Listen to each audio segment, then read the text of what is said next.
Hi, my name is Michelle Barker, and this is my book, My Long List of Impossible Things. This is a YA novel that is published by Annick Press, and it's set in Germany at the end of World War II. So I'm going to read from the second chapter, which is called Over After Never. The Autobahn would have been the most direct route to Aunt Ilse and Uncle Otto's place, but it was full of tanks. We took a smaller road, lined with pine trees and jammed full of people like us. I recognized several from our town, including the butcher and his wife. Farmers walked with their cows. Others pushed things in heavy carts that were trussed like Christmas geese. My heart ached at what we had left behind. There hadn't been time to pack up a cart, and Mutti wouldn't have let us anyway. "Look how they're struggling through the mud," she said to us quietly.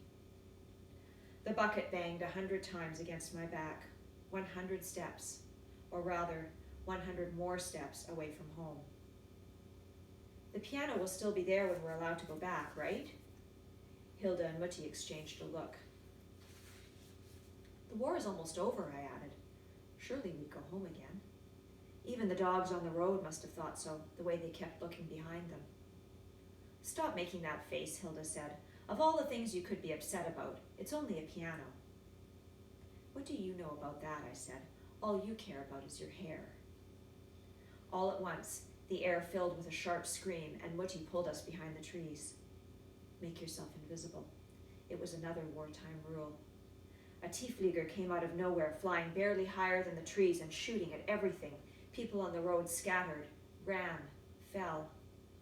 I gripped Mutti's hand. The war wasn't on the radio anymore. It didn't echo in empty houses or arrive in black-bordered envelopes. It was right here in front of us. After that, we chose a narrow path through the fields and forests, sticking together with a group of people. Some we knew, many we didn't. The air smelled of smoke and unwashed socks. That first night, the group of us slept in the hayloft of an abandoned barn. I was slipping off my shoes when the butcher's wife said no, leave them on. "Why? I don't want to sleep with my shoes on." "Someone might steal them," Hilda said. But that night, huddled against my mother and sister in the farthest corner of the loft, we heard gunfire and Russian voices, and I understood. You slept with your shoes on in case you needed to run. After 3 more days of walking, I couldn't help but ask, how much farther? Where do Aunt Ilse and Uncle Otto live again? "Pfahlhof," Mutti said. She'd brought a letter with the address on it. It might as well have been China or the moon. It was farther than I wanted to walk. My feet knew it. Even my shoes were ready to give up. "I think it's silly to go all the way to Pfahlhof," I said, "especially if we were just waiting for this to blow over. Why can't we stay somewhere closer?" "Luckily, no one has asked for your opinion," Mutti said, "so you will please keep it tucked in your pocket where it won't do any harm." Fine. I didn't want to think about Pfahlhof, some German city in the middle of who knew where. I knew where, a place I didn't want to go.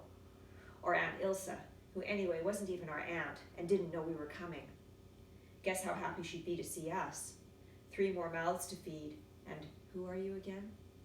Distant relatives, which didn't count for much when there was no food anywhere and millions of people were wandering the countryside with nowhere to go.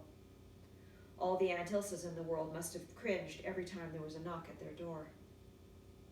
"Ilse will be relieved to know we're alive," Mutti said. "She and I were very close when we were youngsters. We used to play piggy on the ladder together in the hayloft." Mutti, with her no-nonsense bun, her lips pursed, scrubbing milk churns or covered in flour. I couldn't imagine her as a little girl playing a game with string. She had talked to us often about Ilse because Ilse and her husband owned a clothing shop. I was curious to meet someone whose idea of dressing up meant more than taking off her apron. Hilda wasn't just curious, she was thrilled. "Will Aunt Ilse have Paris fashions? Will she let us borrow them, do you think?" "Stop making that face," I said. "They're only clothes." I worried we wouldn't be fancy enough for Ilse, but that was a problem for tomorrow, Katja. Today, Katja had other things on her mind. Thank you very much for listening. This book is for sale as of March 10th, 2020, and it's called My Long List of Impossible Things. Thank you.